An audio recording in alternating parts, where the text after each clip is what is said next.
আসসালামু আলাইকুম। আজকের এই ভিডিওটা নরমালি আমার মনে হয় না অনলাইনে কেউ বানাইছে, বাট আমি বানাচ্ছি। সেটা হলো মেডিকেল ভর্তি পরীক্ষার জন্য ফিজিক্স কেমনে পড়ব। ভেরি পিকুলিয়ার টপিক, কারণ মেডিকেল ভর্তি পরীক্ষার কথা বললেই আমরা বায়োলজি জানি, আমরা কেমিস্ট্রি জানি, ফিজিক্স ইজ লাইক একটা হলো আনওয়ান্টেড চাইল্ড, ঠিক আছে? ছি ছি ছি যাও। হ্যাঁ, কিন্তু ফিজিক্সে কিন্তু কত মার্ক বলো দেখি?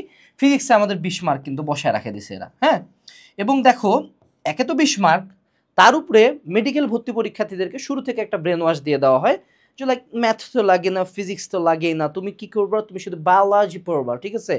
তোমাকে স্লাইড দেখাবো, বডি পার্টস দেখাবো, আর্ট করবো, অ্যানিমেশন করবো, মাইক্রোস্কোপে দেখাবো। হ্যাঁ, সো তোমার মাথার মধ্যে বায়োলজি ঢুকায় ঢুকায় ঢুকায় ঢুকায় তোমাকে ম্যাথ এবং তোমার ফিজিক্সের যে প্রবলেম সলভিং ব্রেনটা ছিল সেটা খাইয়ে দিছে। অর্থাৎ তোমার একে তো 20 মার্ক, তার উপরে তুমি ফিজিক্সে বাই ডিফল্টই উইক, ঠিক আছে?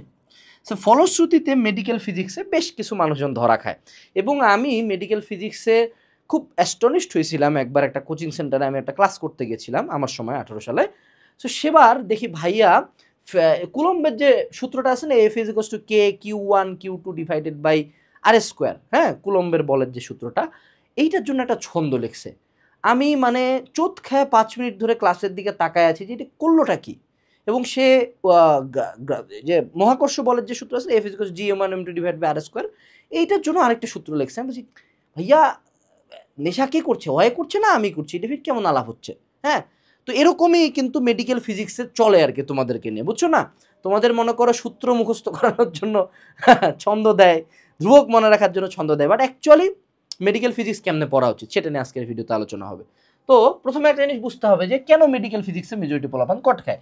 কারণ মেজরিটি কোচিং সেন্টার মেডিকেল ফিজিক্সে দুই টাইপের টিচার দিয়ে ক্লাস নেওয়া।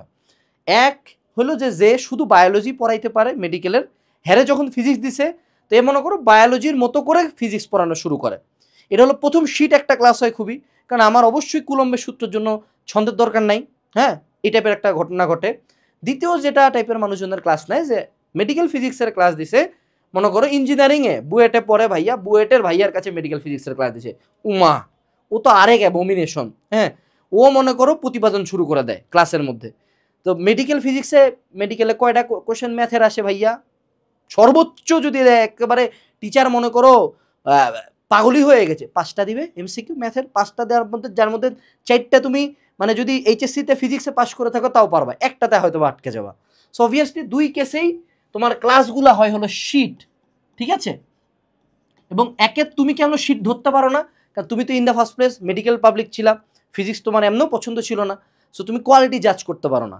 সো দুইটার একটা ক্লাসে যদি ইঞ্জিনিয়ারিংয়ের একটা পোলা বসে, সে তো বলবে ইয়ে তোটা টি হে বলে বের হয়ে আসবে ক্লাস থেকে, ঠিক আছে? সো এখন তুমি কেমনে পড়বা? প্রথম মনে রাখতে হবে যে it's not engineering or varsity, এটা হলো প্রথম রুল। তুমি যদি মেডিকেল ফিজিক্স ইঞ্জিনিয়ারিং ভার্সিটি স্ট্যান্ডার্ডে পড়ে ভাবো যে তুমি মেডিকেল ফিজিক্সে পার হবা, তখন তুমি ধরা খাবা। যেমন বুয়েট ভর্তি পরীক্ষায় কি কখনোই আসবে যে নিচের কোনটি প্যারাম্যাগনেটিক পদার্থ নয়? এটা আসবে বুয়েট ভর্তি পরীক্ষা না? লোহার কুড়ি টেম্পারেচার কত, এটা আসবে?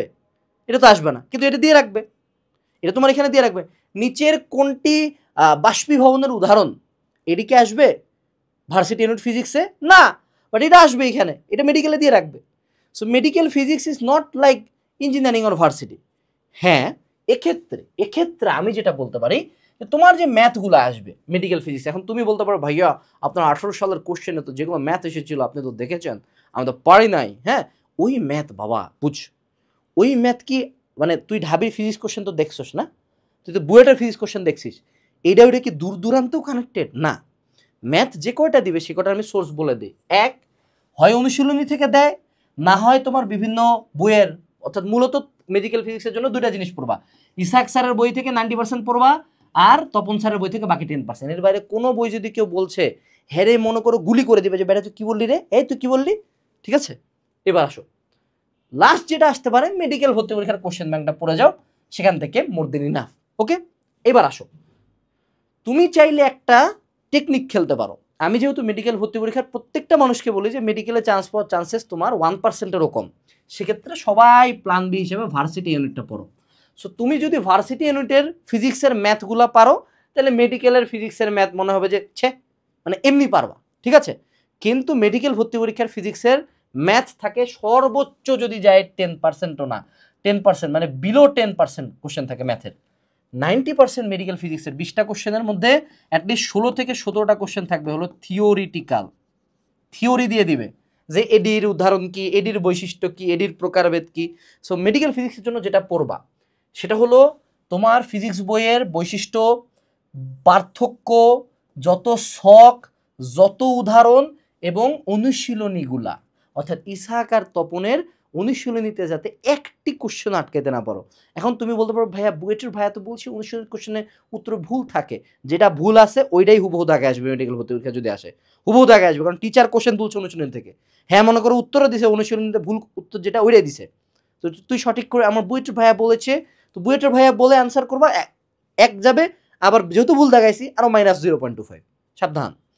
এখন কথা হলো যে ভাইয়া তাও তো সবই তো পড়া যায় না, ফার্স্ট পার্ট সেকেন্ড পার্ট মিলায় হিউজ অ্যামাউন্টস অফ ইনফো, ধ্রুবক ট্রুবক মুখস্থ করার লাগে, যে ধরো 1 আলোকবর্ষ সমান কত মিটার এটা আসছে, তারপর ধরো 1 পারসেক মানে কি এটা কত, বিভিন্ন ধ্রুবকের মান তোমাকে জিগাইতেই পারে।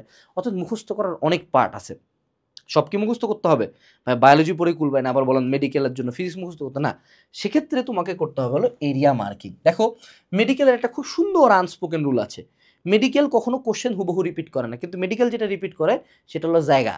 মনে করো ধরে নাও, উদাহরণস্বরূপ তোমরা দেখাই, যে ধরো আমার এই ছকটা থেকে, যেমন আমরা আগের বছরে মেডিকেল অ্যানালিসিস করছি বুঝছো, যে এই ছক থেকে কোশ্চেন আসছে, যে এটা মেডিকেল 63 নম্বর কোশ্চেন, ধরো এই ছক থেকে আমি একটা কোশ্চেন দিছি, এই যে যেমন এই ছকে একটা কোশ্চেন দাগাইছি আমি, হ্যাঁ, পরের বার ধরো এবার CO2 আসছে, পরের বার এখান থেকে CFC তুলে দেবে, আর কিছু করবে না। অর্থাৎ মেডিকেল ভর্তি পরীক্ষার ক্ষেত্রে ইম্পর্টেন্ট লাইনের চেয়ে বেশি জরুরি ইম্পর্টেন্ট এরিয়া। স্যারেরা ওই এরিয়াগুলো থেকে বারবার কোশ্চেন করে, এই যে তোমাকে জায়গাগুলো বললাম না, এগুলোই হলো সেই এরিয়া। বাট সব এরিয়া কিন্তু গুরুত্বপূর্ণ না। যেমন আমি যদি বলি ঢাকার এলিট এরিয়া কি, গুলশান, বনানী, নিকুঞ্জ, ধানমন্ডি, এলেই এলিট এরিয়া, তাই না? তো এই যে এলিট এরিয়াগুলো তোমার বের করতে হবে, সব এরিয়া ইম্পর্টেন্ট, বাট এলিট এরিয়াগুলো কি এইটা বোঝার দুইটা উপায় আছে, এরিয়া মার্কিং করা। এখন এরিয়া মার্কিং তুমি চাইলে যেটা করতে পারো, যে ধরে নাও তুমি তোমার একটা বই নিলা, বইয়ে যেমন আমরা লিখছি না কোশ্চেন 67, এরকম করে যে সকল জায়গা থেকে কোশ্চেনগুলো আসছে ওটা সালগুলা জাস্ট লিখে দিবা। বইটার মধ্যে যখন তুমি লিখবা, তুমি দেখবা বইয়ের কিছু কিছু জায়গা ফুটে উঠছে, একই জায়গাতে 4-5টা করে সাল পড়ে গেছে, যে এটা মেডিকেল 12-13, এটা মেডিকেল 14-15, এরকম করে এইভাবে এরিয়াগুলো বের হয়। দ্বিতীয় যেটা অপশন আছে সেটা হলো তুমি মার্কেটে যত প্রকার বই কিনো না কেন, মেডিকেল ভর্তি পরীক্ষার বইতে অনেক অনেক শীট লেখে কিন্তু, হ্যাঁ, আমাদের মেডিকেল ভর্তি পরীক্ষার যে অ্যানালাইসিস বইগুলো, স্পেসিফিক্যালি ফিজিক্স আছে, কেমিস্ট্রি আছে, বায়োলজি আছে, আমরা শুধুমাত্র ওই ইম্পর্টেন্ট এরিয়াগুলো আগে বইতে দাগাইছি, তারপর কয়েকটা এটার ইনফরমেশনগুলো ওখানে তুলে দিছি, কয়েকটা না, ফিজিক্সের ক্ষেত্রে 2টা, এবং বিগত বছরের কোশ্চেন আছে, প্র্যাকটিস আছে, ম্যাথ আছে, যতটুকু এখানে ম্যাথ দেওয়া আছে এর বাইরে কোশ্চেন আসবে না। এবং আমাদের বই কিন্তু 78 থেকে 80% লাস্ট ইয়ারে দিছে কমন। সো এই বইগুলো কিনতে পারো, এগুলোতে এরিয়া দেওয়া আছে। দ্বিতীয় যেটা, তোমাদেরকে মেডিকেল কোচিংয়ে কে কী পড়ায় জানি না ভাইয়া, আমাদের এবারকার কোর্স আমার ভাই আমরা মিলেই কন্ডাক্ট করতেছি। আমাদের কোর্সে টিচার কখনোই তোমাকে কোনো প্রতিপাদন করাবে না, স্পেসিফিক্যালি কিছু টপিক বুঝাবে, but majority of the time যেটা বলবে এইটা ইম্পর্টেন্ট, এইটা এমনে পড়বা। সো তুমি বই কেনার ক্ষেত্রে রকমারিতে Q&A এই কুপনটা ইউজ করতে পারো, এবং তুমি হলো কোর্স কেনার ক্ষেত্রে AD20 এই কুপনটা ইউজ করতে পারো। যেহেতু HSC 25 ব্যাচ, তোমাদের ভাইয়ারা পরীক্ষা অনেক আগে হবে, কিন্তু বলে দিচ্ছি কিন্তু অনেক আগে হবে। সো রেকর্ডেড কোর্সে চলে যাবে। এখন যেই কোচিংয়ে বা যে প্ল্যাটফর্মে ধীরে ধীরে মেডিকেল আগাচ্ছিল, এখন কিন্তু ধীরে ধীরে আগাইলে হবে না, র্যাপিডলি আগাইতে হবে। সো আমাদের রেকর্ডেড কোর্স অলরেডি সব ক্লাস দেওয়া আছে, এক্সামস দেওয়া আছে, ম্যাটেরিয়ালস দেওয়া আছে। এটা নিয়ে তুমি চাইলে আমাদের হালকেনস্টাইন অ্যাপে বসে সুন্দর মতো ক্লাসগুলো করতে পারো, ঠিক আছে? সো অবশ্যই ভিডিও ডিসক্রিপশন বক্স থেকে এই দুইটা জিনিস নিবা যদি তুমি এরিয়া মার্কিং চাইতে পারো, কারণ তুমি এরিয়া মার্কিং ওয়ার্ডটা মেজরিটি এটা অনলাইনে আমি প্রথম বলা শুরু করছি, আমার দেখা দেখি সবাই পড়া শুরু করছে, ঠিক আছে? এটা আমরাই বারবার বলি। এরপরে আসো, সেটা হলো মেডিকেল ফিজিক্স নিয়ে আরেকটা কথা বলি। দেখো মেডিকেল ফিজিক্সে যে ম্যাথমেটিক্যাল পার্টগুলো আসবে, এটা পারার জন্য তোমার যদি বেসিক এইচএসসির নলেজ থাকে না, অর্থাৎ এইচএসসির যে সিকিউ পার করছে মেডিকেল ফিজিক্সে, যে ধরে নাও এইচএসসির ফিজিক্সে তুমি প্লাস পায়ে গেছো, সে ধরে নাও তুমি 70 আপ করছো, যা নলেজ আছে এইটা দিয়েই ম্যাথ হয়ে যাবে। মেডিকেল ভর্তি পরীক্ষায় কখনো তোমার KCL KVL ফেলায় ম্যাথ আসবে না, সিম্পল বর্তনীতে তুল্যরোধ বের করতে দিবে, ঠিক আছে? সো এটার জন্য এত কমপ্লেক্স, এত ব্রেনকে প্রেশার দিও না, তোমাকে বেসিক নলেজ রাখতে হবে। আরেকটা কথা হলো, ছন্দ যে পড়াবে মেডিকেল ফিজিক্সের জন্য তারা কিন্তু মাইর হবে। হ্যাঁ, ছন্দ হইতে পারে কোন কোন ক্ষেত্রে, যেগুলো হলো থিওরিটিক্যাল পার্টের জন্য ছন্দ হইতে পারে, যে ডায়াম্যাগনেটিক পদার্থগুলোর উদাহরণগুলো, হ্যাঁ, প্রত্যেকটার প্রথম ওয়ার্ড নিয়ে একটা ছন্দ বানাইছে, প্যারাম্যাগনেটিক পদার্থের উদাহরণ, বৈশিষ্ট্যগুলোর জন্য একটা ছন্দ হইতে পারে, it's okay. But if someone তোমাকে ম্যাথমেটিক্যাল ইকুয়েশনের জন্য মানে ছন্দ পড়ায়, হ্যারে বলবা যে ভাইয়া এটা একটা মানবতা বিরোধী অপরাধ, আপনি ক্লাস থেকে বেরোন। হ্যাঁ, এখন লাস্ট বাট নট লিস্ট মনে রাখবা, মেডিকেলের প্রত্যেকটা সাবজেক্ট যেহেতু থিওরি বেসড, থিওরিরই আধিক্য বেশি। সো এখানে আসলে আমি কতগুলা ক্লাস করলাম, কতগুলা বই পড়লাম, এর চেয়ে বেশি ইম্পর্টেন্ট মেডিকেল ভর্তি করে 50-50 কাইন্ড অফ, যে 50-50 হলো পড়া আর 50-50 হলো এক্সাম। তুমি যত বেশি এক্সাম দিবা, যেই এক্সামে যত বেশি ভুল করবা, তুমি যদি প্রত্যেকটা ভুল নিয়ে কাজ করো, ওই জিনিসটা আরও বেশি মনে থাকবে। সো মেডিকেল ভর্তি পরীক্ষায় এক্সাম দেওয়ার টেন্ডেন্সিটা অবশ্যই বাড়াইতে হবে। অর্থাৎ তুমি যত পারো এক্সাম দাও। অ্যাটলিস্ট আমি যেটা সাজেস্ট করি, ডেইলি এক্সাম দাও, মানে প্রতিদিন একটা এক্সাম তুমি দিবাই। এটা অনলাইনে হইতে পারে, আমাদের কোর্সে এক্সাম আছে, অনলাইনে বিভিন্ন প্ল্যাটফর্ম আছে যেমন কিউজি টেস্ট, আর অনেক প্ল্যাটফর্ম আছে। তুমি অনলাইনে এক্সাম দিতে পারো, অফলাইনে তুমি সানরাইজে যায় এক্সাম দিলা, উন্মেষে এক্সাম দিলা, ইউ ক্যান গিভ এক্সামস, ঠিক আছে? সো এই ছিল ওভারঅল আমাদের মেডিকেল ফিজিক্স নিয়ে আলোচনা। আশা করি এটা তোমাকে একটা প্যাথওয়ে দিছে এবং এটা তুমি ফলো করার চেষ্টা করবা। আসসালামু আলাইকুম, টাটা।